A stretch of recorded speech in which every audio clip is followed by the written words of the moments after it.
So that's what I'm saying. The text is like an object. It's gonna change perspective based on where you're standing. I don't know. Hello? Can you hear me? Can you hear me?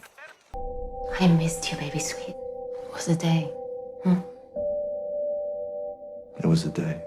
Please tell me you're seeing this too. From Seattle, we're Drinking the Movies. I'm Taylor Baker. And I'm Michael Clausen. After having a sip of that beer, I think I realized that we have had this before because it's good and orangey. Uh-huh. Just what I wanted, to have some orange and also some alcohol. It's pretty good, and this is our first regular episode of the new year. That's for sure. How does it feel? It feels kind of like last year, but also like a doc talk. It is a doc little talk. Bit familiar, a little bit alcoholic. I want to tell the folks what documentaries we are reviewing today. Yeah, we're reviewing Davy Rothbart's 17 Blocks, which is kind of a found footage assembly with footage shot more contemporarily later of a family in the Washington, D.C. area and a tragedy they experienced. We have Midnight Family from Luke Lawrenson, which follows the Ochoa family in Mexico City, I believe. And they are an independent EMT service, and their life is extremely hectic, and they have some of the best chase scenes I've seen all year already. And then we have What She Said, the Pauline Kael documentary from Rob Garver. Good stuff ahead, but first we will watch some trailers. What are we doing for first impressions? First impressions, we're starting with Present.Perfect, and then we'll get to Mother. Let's dive in. Oh, yeah! Oh,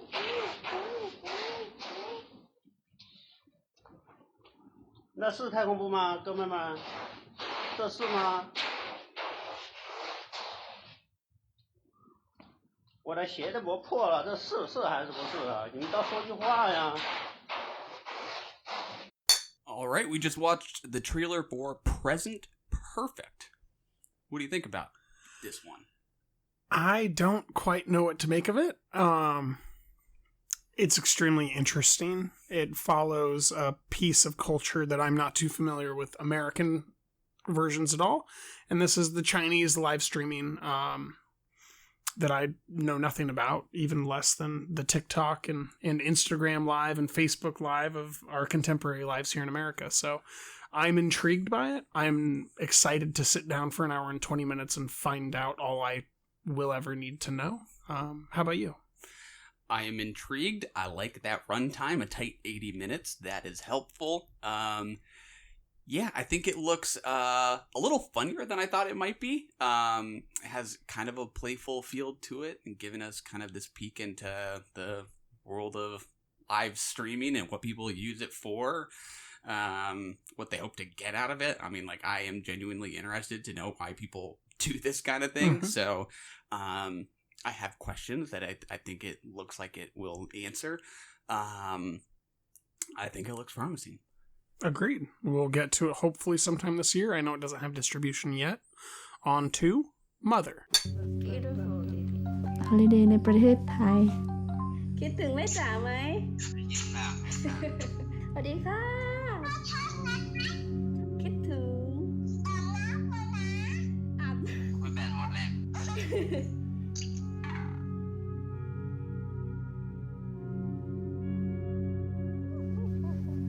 มันเป็นการจากกันนะไม่ใช่จะจากกันตลอดชีวิตเนาะเดี๋ยวเขาก็กลับมาก็เป็นอะไรที่เธอรู้อีกแล้ว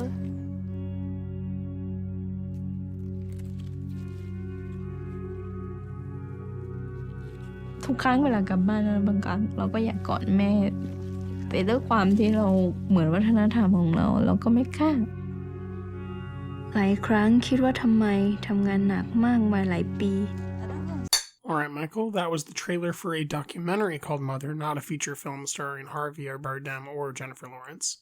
What do you think? That's correct. Are you disappointed that it's not a documentary about Mother? Deeply. The feature? Deeply. Really sorry to let you down. Thank you. It's cropped up on a list I had seen of like underseen, undistributed docs of 2019. And this piqued my interest. So it's about a woman in a small village in Thailand caring for people with Alzheimer's while also being a mother to a couple kids, it looks like. Kind of looks like it has kind of a two-pronged interest, one in motherhood and her being a mother to her couple kids, as well as, end-of-life care and mortality and all that, caring for the elderly kind of comes with. It's very much my speed. It's kind of looks languidly paced and kind of reflective and mellow in its tone. That's just kind of my speed. I'm intrigued. What about you? I would agree with what you had to say about you, and unfortunately my speed is a little bit different than yours. I'm a little bit more Midnight Family speed, a little bit more zoom. It looks touching. I can't see myself enjoying spending too much time in those moments where she's doing the work that she does. I was intrigued by those moments with the family. And the voiceover component that the trailer had, but in those moments where she's dancing, performing her job, I just can't see myself being enraptured by those moments. I'm more than happy to give it an opportunity. I just predict that I won't enjoy it the way that you will. I like Tinder, no doubt. Yeah, I do too. Just a different tender. I'm more mother with an exclamation point type of tender. Fair enough. On to reviews.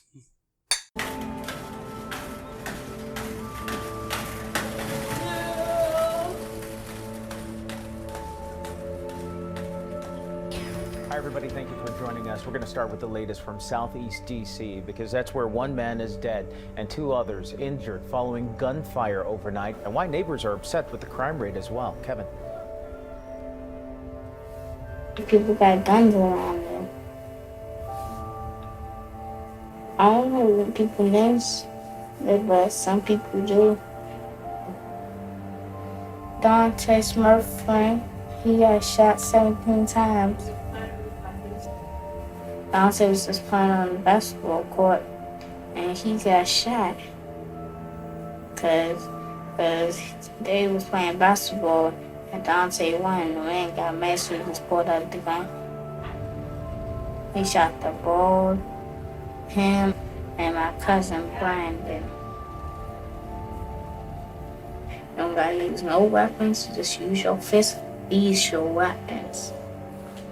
17 blocks. What'd you think about this one?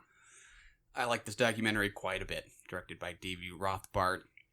As you mentioned, it's about a family in Washington, D.C., who Rothbart followed over like a 20-year period, starting in 1999. A mother and her two sons, and a new man she has taken up with. I believe we learned that their father has passed away some time ago. Mostly shot on home video, much of which is captured by the subjects themselves. That's sort of the main, like, defining feature of its form, I suppose. It is their story of tragedy and resilience as well in this couple decade period. I think there's some really moving stuff here that we can dig into. What about you overall? Yeah, I loved it. I didn't really know what we were getting into with it. I understood that it was going to follow essentially a 17 block range. I didn't quite know about the 20-year time span or what would happen in those 20 years or how much I would feel. It started a little bit staged for my taste. I didn't know what the callbacks... I didn't know that they were callbacks to begin with, and some of the stuff that I was seeing... I felt like the mother was particularly a little bit more performative as a subject on camera, and I didn't really know how I felt about that. And then about 20 minutes in, all my ham-fisting had gone away, and I was just on for the ride. I do think that the mother did perform a little bit extra for the camera compared to what I saw from Smurf. Or the sister, particularly. I think that when we saw the Hulu documentary Minding the Gap, we did see some people perform a little bit extra for the camera as well. This kind of reminded me of that. I'd put it in the same league of extreme quality, where just some of the subjects I have a hard time wrestling with their believability, and if I'm getting any version of the truth from them. Yeah, I think I would agree with that. It's maybe not, quite on the level of some other docs in achieving intimacy with those characters, and sort of letting them just be however they are. But sometimes for me, that's kind of revelatory in how they act, knowing they're on camera. Absolutely. Which could be really interesting. That's what came to happen in this one. Absolutely. I don't think it's any spoiler to really talk about what happens kind of halfway through this doc, because I believe they say so right off the bat. And I think that, to me, that kind of defeats the point to speak around it, because it's not withholding information for the purposes of suspense. Yeah. Right? So it's probably about halfway into this doc where we've jumped forward after 10 years or so watching this family, and we've heard them talk about violence in their neighborhood, both, fighting within the neighborhood as well as deadly gun violence, and eventually come to know that one of the two young boys in this family was shot and killed. A young boy named Emmanuel, who was the subject of the early part of the documentary before we knew he was going to die, because he was doing the home video shooting himself. Right, turning the camera on himself and his mom and his brother. And it then becomes sort of the story of their grief and how that sort of fuels other problems related to addiction, and them sort of contemplating paths forward for themselves and how to kind of set up their own future for their family in the best way that they can. And it also shows how the sister comes to essentially be the matriarchal figure that the entire family depends upon. It's she's the one who's feeding Smurf's children when Smurf is hauled off to jail again for the umpteenth time, and the mother is scoring and doing drugs in her apartment while all those kids are around her, and she's just barely able to continue to keep everybody going. It's in those moments in that apartment that I feel the absence of Emmanuel, and that's just it's really smart, empathetic editing to me. It just makes me feel the loss that you can't really illustrate visually. There's a scene where Emmanuel's brother says something along the lines, I'm probably misquoting, but something really simple, like, when you're uncomfortable you make bad decisions, and I'm uncomfortable. And that's before, if I'm remembering correctly, that Emmanuel passes away.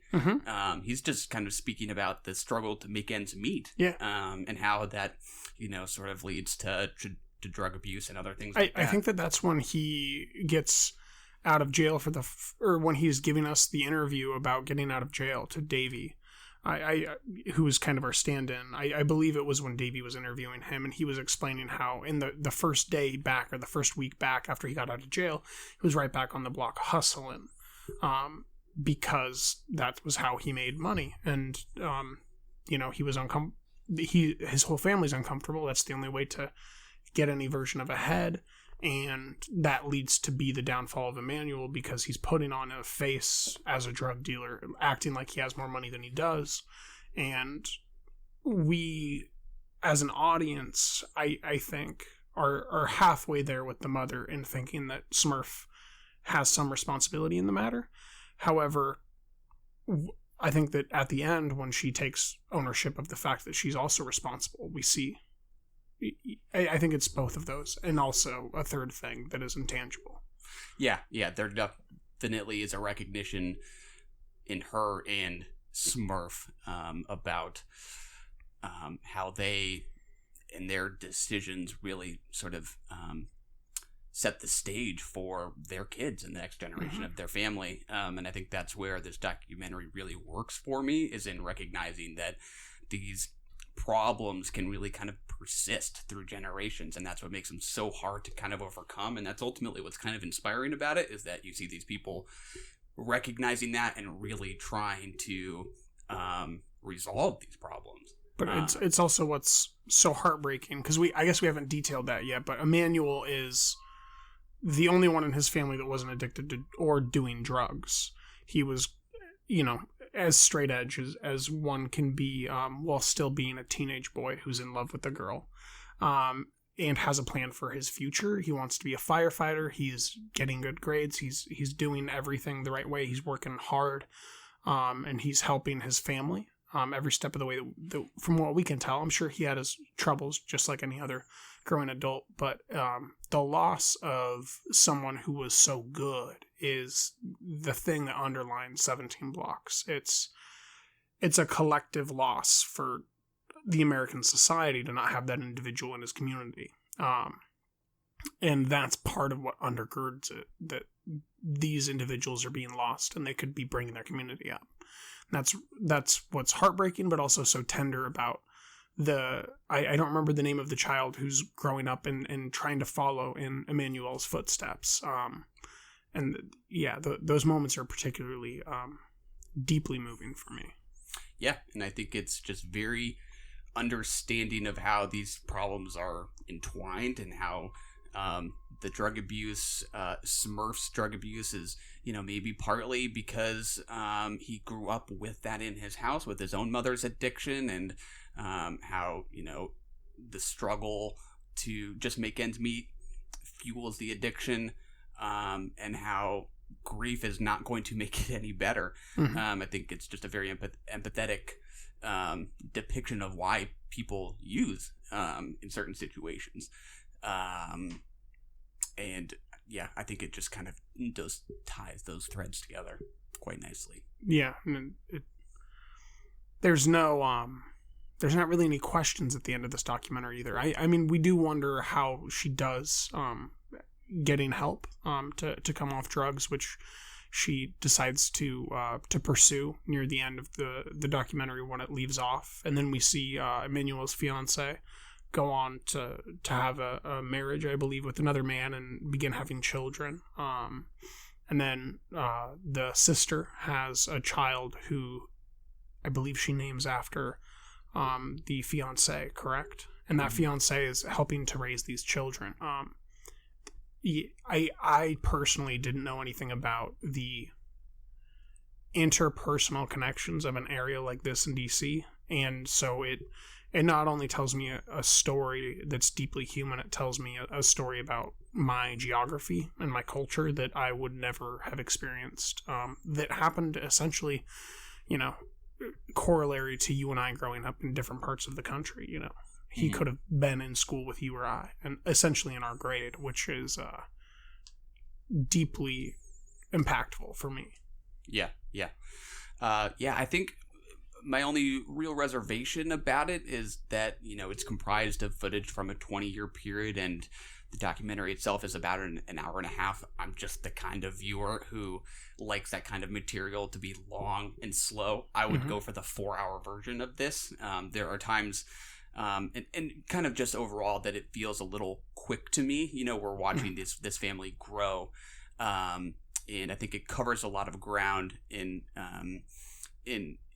with some haste because it's fitting it into a rational runtime. And I think that speed maybe just distanced me from the subjects a little bit, but the story it's telling is still kind of speaking for itself at the same time. I would agree. Release the mallet cut, Davey. Release the mallet cut, the Snyder cut. No, the mallet cut is a real cut. The Snyder cut might not be. All right, well, that was 17 Blocks. It's heartbreaking, beautiful, and it'll be available from MTV Films very soon. On to Midnight Family.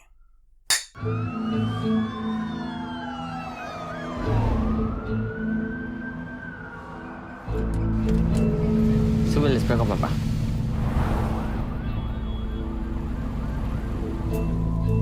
Ya llevamos 3 días que no trabajamos, güey. No va a haber desayuno, comida y cena así. Dan 2 comidas al día. ¿Y esto? ¿Qué? Faltan 23. Papá, si tú tienes fe. ¿Y de dónde traigo? ¿De dónde voy a traer? Falta, tenemos que agarrar el bueno. Oye, viene ambulancia.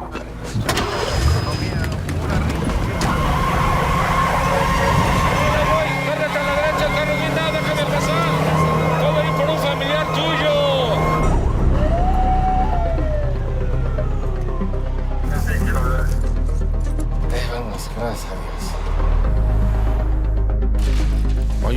no se dejaron cobrar o qué pedo? Yo te agradezco mucho. No traigo dinero.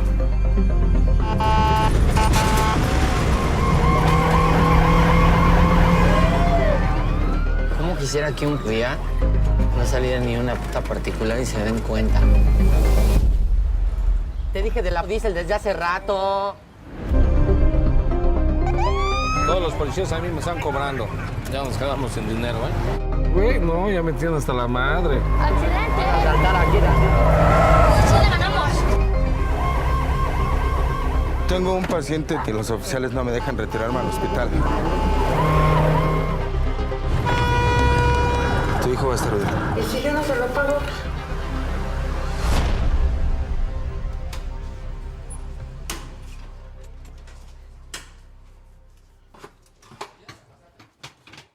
Midnight Family, directed by Luke Lorenzen. You just watched this within the last 5 hours, I understand. I sure did. Are you still kind of like on a high from it a little bit? I'm still wishing that any other movies had those chase scenes, because those are awesome chase scenes. Or racing scenes, I guess. Does. Just to briefly recap what we're talking about here, this follows a family that operates a for-profit ambulance in Mexico City, which we learn does not make much of a profit. Correct. Or which the documentary tells us right off the bat is a city that is woefully undersupplied with government ambulances, and the private sector has stepped in to fill the void, if you will. I thought it was artfully crafted and a fascinating look at some of these concerning situations that arise when medical service providers have a profit motive that conflicts with what might be in the best interest of their patients. And that's what a good number of these scenes, I think, revealed to me. At the same time that it was just a really well-crafted work of portraiture. We kind of get a sense for what this family's situation is and what their rhythm and daily routine is like. I am very high on this overall. What about you? Slightly higher than you. And I would add a third leg to make this a tripod of what we see. And the other portion would be that the entire country of Mexico does not appear to have the correct... That's a tough thing to broach. They do not have a decent enough system in place for emergency services to do their jobs effectively. I don't know the right way to do it. I don't feel comfortable with just limiting this to this is what happens when capitalism takes over your medical services. This is also what happens when your police officers are making you pay them money anytime you pick up a patient, and when government services doesn't provide the services for the country. Now, whether or not that's because they can't afford to or not, those are all separate things. But when they're picking up these patients and they're helping them and assisting them for free, because by the time they get to the hospital, they find out they don't even have basic health insurance and there's nothing that they can give them. I think that there's a little bit more than just the capitalistic side coming in to, have an opportunity. It's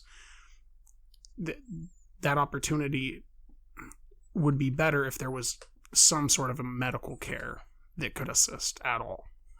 Yeah, I agree. To me, that exists on the kind of periphery of the doc. The focus is on the ambulance industry. Yes. But you can certainly extrapolate the themes beyond what it's specifically focused on. I would agree. I like just the sense of routine we get.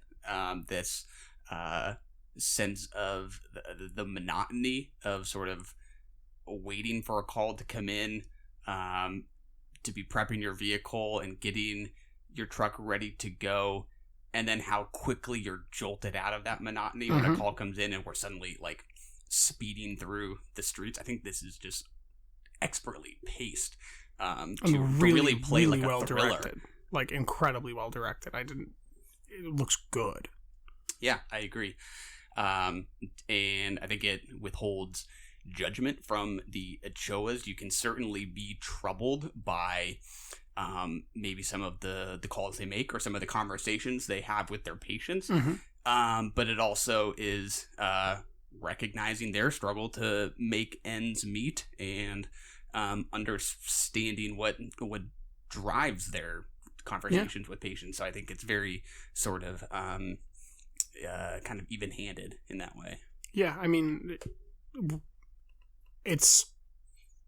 I don't even know how to put the fact that I'm watching a 17-year-old drive at that speed, running a private business essentially, trying to teach his little brother how to be a man, trying to help his father stay healthy. We see he has diabetes at one point. It's an incredible collection of moments that I don't feel like I can pass any holistic judgment upon. There's a scene at the end of the film which I think kind of speaks for what we see. They're on a street. The ambulance is parked on a street, and behind them is a father and a son, and they just picked up the little boy from school, and they're getting loaded in the ambulance, and the man is continuously trying to call or hail a cab from the other side of the road, and every single taxi drives past, and the ambulance pulls out. And that's kind of what's happening is there's these patients that need this service, but the people that can provide it aren't listening, and then the people that can stop to pick you up, if you can't afford it, then they can't continue to do their job. There's something deeply interesting about the image that he collected there. It's about a 1-minute shot, and I was quite taken by it. Yeah, you mentioned his age, 16, 17-year-old kid driving this ambulance. I was very sheepishly remembering what I was doing when I was 16 or 17, and it was pathetic in comparison. However, I was giving him a run for the money at that speed. He was moving. He was moving. He was pretty quick driver. Yes. No doubt. But I like that we get a sense of how he is a teenager. You know, he wants to make sure his hair looks sharp. He wants to tell his girlfriend about his day, and that also kind of shows us how he's kind of inured to the damage he sees every night. And that same sense is kind of in the chase scenes themselves. There's kind of that queasy thrill of rushing towards whatever it is they're going to find, but you also don't want to see the carnage. And I like that the camera is always kind of tilting its gaze away from whatever it is they're coming across. But in a way that also reminds me to like put myself in the shoes of the patients. Like there's a shot where a woman's being rolled off the ambulance, and we see her raise her arm above her head. And she's itching her forearm. Like it, I don't know, it just kind of rips at your heart. Like you just feel kind of how lonely that is to be strapped down, and not knowing, you know, what kind of care you're going to get and what you can afford. And the end, right? The end is everything. It's a woman has fallen 4 stories. She's bleeding out of the ears when they arrive. They're in a chase to get there. They beat out a newer looking, nicer ambulance because of the driver. And then they get her in, and she dies in transportation. We don't know when she dies. We just know that she dies after we find out that she's been pronounced dead earlier after they've arrived at the hospital. And the mother was in the vehicle the whole time. They missed the first turn to get to the hospital, and they didn't go to the closest hospital to her because the one that they went to has more money for them if they bring them that patient. And that is kind of what you were getting at earlier. It is the robber baron nature of capitalism filling in for a structure that needs to be a little bit more neutralized and sanitized. Yeah, you really don't want your medical service providers to be making judgment calls when lives are at stake. Based on their own financial interest. And how it just balances that with our empathy for the Ochoas at the same time is kind of incredible. What was that last shot with when they fold out the sleeping bags and the blanket and they all lay down together and sleep on a floor? It's heartbreaking stuff. Not just for them, but for their subjects too. When they revive the baby, like the good that they're providing, to me, far outweighs the bad. But then I think about that one dead girl at the end, and I don't know that that's true. And it's a weird thing that Luke's brought to our attention. or in front of our eyes, and I like that I have to wrestle with this. I like it a lot. Yeah. It's like if there's an undersupply to begin with, you want somebody to step in, but that doesn't mean it's gonna not come with problems, and it most definitely does. And yeah, I mean, I think it just emphasizes the need for the service in the first place, to avoid those kinds of, complicated incentives. Yeah, but I mean, we're Americans. I don't know enough about the Mexican structure to have any idea of what I'm actually trying to say. So I definitely agree in spirit, but that's a far more nuanced conversation. Yeah, and the doc I don't think is trying to get at that. It's just I think it's a starting off point. Hey, I've observed a problem. Yeah, and I like that it isn't sort of using the Ochoas to generalize. Like, it is their story. Absolutely. We get to know these people and their routine. They're wanting to have their youngest get a good education. And the sister as well. Yeah. Yep. Who we see very little of. I think essentially one scene where she's asking for money and they don't have any. There's not a lot to go around. You even see the youngest kid, I think, pulling out some cash of his own to give to his dad. It's the money is kind of moving around between them for this and that reason. I think it's great, and I think it's just a great looking documentary too. It's all shot at night. You just get the look of all the red and blue lights of vehicles, giving it this kind of sheen. The way that he used the reflective surfaces of the entire ambulance was particularly interesting.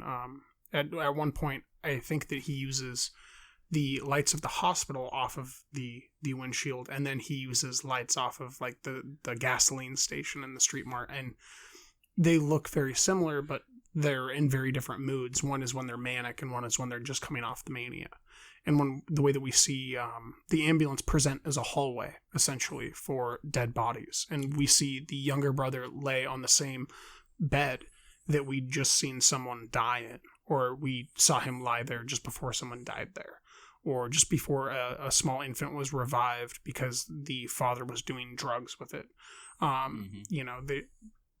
The way that space is collected, I can't really put words to, but it was that in of itself is a piece of art within the film. Yeah, absolutely. I keep thinking about them wanting the youngest son to get an education. To me, the idea being they don't want him to have to do this in order to make ends meet for himself. Which is very mature for a 17-year-old running a business. And it just kind of feeds back into the irony of the people who are satisfying this demand don't want to be doing it. They want better jobs for themselves, so that they're providing the service at the same time that they are hoping their own don't have to do it. Yes. Which just just kind of creates this feedback loop. It's just rich stuff. I like it. I love it. This is currently doing a limited release rounds. I believe it'll hit streaming probably in like the spring of this year, and I believe it is on a short list for Oscars. We watched both of these in 2020. Would either one supplant anything on your best docs that we just recorded, or Midnight Family? I think would have a very good shot for sure, no doubt. I think that either one could have edged out my number 3, which is saying a lot for my personal list. So I really liked these two a lot. Let's get on to Robert Garver's What She Said, the Pauline Kael story. Who else is good in the Pauline Kael. Yeah. She's never said a good thing about me yet. But you like her. Dirty old broad. Since 1968, Pauline Kael has written film criticism for The New Yorker. I understood her voice, and I related to her voice, even when I disagreed with her. We grew up reading Pauline Kael. She seemed to notice everything. There is a sense that people really don't know what they believe in anymore. She turned the movie review into this expressive vehicle. It was as expressive as the short story or the sonnet.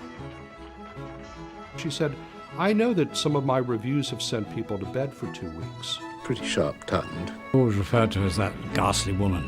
And there's very few critics who have the guts to go out there and write an honest review of a bad movie. She refused to be intimidated. Any woman in that position is going to collect a lot of the animosity and really craziness that's out there. There's tremendous hatred of women. The real hate mail is for men, and it is vicious.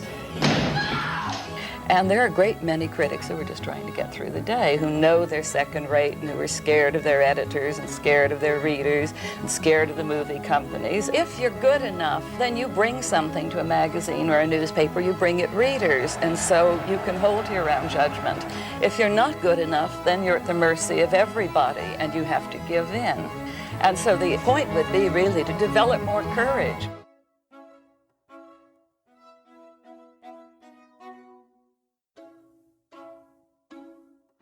But she's probably the most qualified critic in the world, because she cares about film and those that are involved in it. You like movies. I like movies. We talk about movies. Sure enough. What didn't you like about a documentary about film critic Pauline Kael? I didn't like the documentary, essentially. I liked a lot of the content.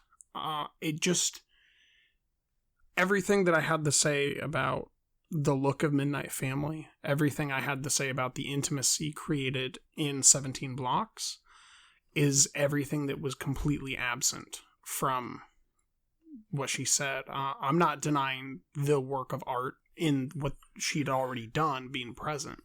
When they do voiceovers of Sarah Jessica Parker reading Pauline Kael's reviews, they're still great reviews. They're still well crafted. They're still interesting. However, the documentary itself is not up to the artistic quality, and I think that Pauline Kael would have even ripped into her own documentary and said that it's just not that well-paced, visually pleasing, any of that stuff. Doesn't mean it's not touching, heartfelt, or adept. It's just not great, and when this is one of the greatest critics, I expected to see something a little bit more proficient, the way that we saw with Ebert, I suppose. This just lacks a proficiency. Yeah, I don't think I would disagree. It's mostly an assembly of interviews with critics, filmmakers, other film types, talking about Kael and her place in the culture, and their film clips and related excerpts from her film criticism. I would agree that the assembly is a bit crude, maybe a little rudimentary. Yeah. It just didn't make a difference for me. I mean, the content just speaks for itself. I think I found a lot of satisfaction in how it characterized her voice. I'm not familiar enough with Kael firsthand to know whether it gets it right or wrong, but I am not either. Just the sense it gave me of how confident, uncompromising, gutsy her writing was, I think is just kind of inspiring when I think about how often it talks a lot about how contrarian she often was, and how hard that can be to love a movie that no one else seems to like, because part of what's so fun about movie going is sharing your love with a movie. And she was not afraid to do that. I think it very satisfactorily got that across for me. I liked the talk about her interest in pulp and lowbrow and populist fare, what it was like to be a woman in a male-dominated industry. Like, I just think it covers more than enough ground to make up for, a lack of polish. I'm surprised that it didn't do the same. You did not enjoy yourself. I won't say that I didn't enjoy myself, because we saw two of the most unopinionated men in filmmaking, Paul Schrader and Quentin Tarantino, provide some interviews, and they're known for their extreme neutrality and lack of being on their own high horses. So I would say that maybe it had such a great effect on me that I'm willing to be like Pauline Kael and voice my displeasure for a movie that certainly was capable of moving me and has affected likely the way that I will continue to see film in the future, and will make me, it interested me enough to go revisit her stuff. However, the form of documentary and what I saw,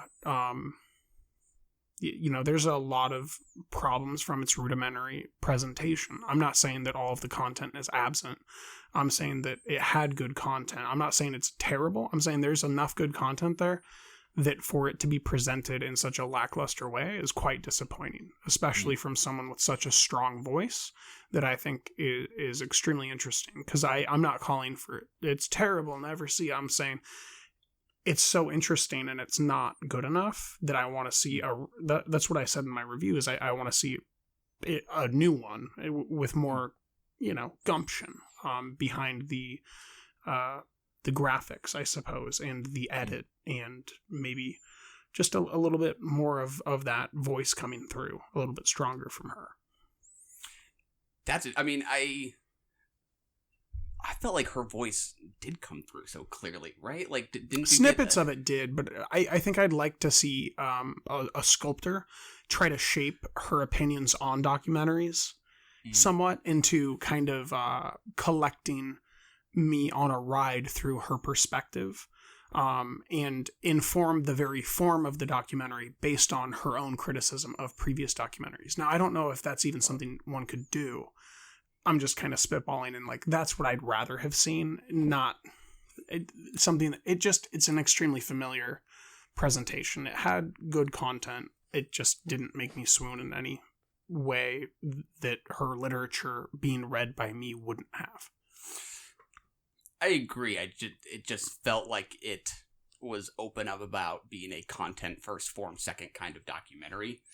And in terms of it having, or its lack of a voice, I guess I almost kind of liked that. Like, if it didn't feel like it was particularly hagiographic or excessively in praise of her, like, I think it really opens it up to us to decide things like whether or not she was too harsh, whether or not she was too deliberately contrarian. I think those are all interesting points. That or the form, too enmeshed in the form doesn't enhance it, but it certainly didn't get in the way of it for me. And I would absolutely watch a doc that is more polished and maybe digs a little deeper into those. But I thought, for me, it was a perfectly enjoyable little primer.